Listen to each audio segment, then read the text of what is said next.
Nag-file na sa Certificate of Candidacy ang mga mukandidato pagkakonsehal sa Davao City nga miyembro sa hugpong sa taong lungsod ug PDP laban.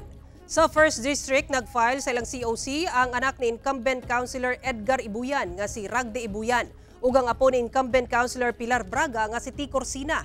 Samtang magpapili balik sila si Bonz Andre Militar, Temujin Tec Ocampo, Pamela Librado ug Jessica Bungbuyan sa 1st District sa Davao City.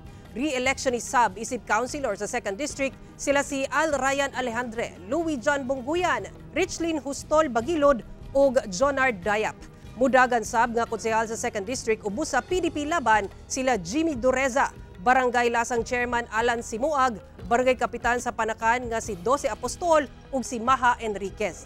Samtang mudagan isip konsehal sa 3rd District sila si Alberto Ungab, Rodolfo Mandem, Ramon Bargamento II, Jose Mari Baluran, Mirna Dalodo Ortiz, Trisha Villafuerte, Antoinette Principe, Bayhundra Cassandra Dominic Advincula ug Rachel Zozobrado ubos sa HTL. Samtang sa PDP laban sila Carmelo Clarion, Jose Mari Bernardo Baluran ug Lorenzo Benjamin Baluran.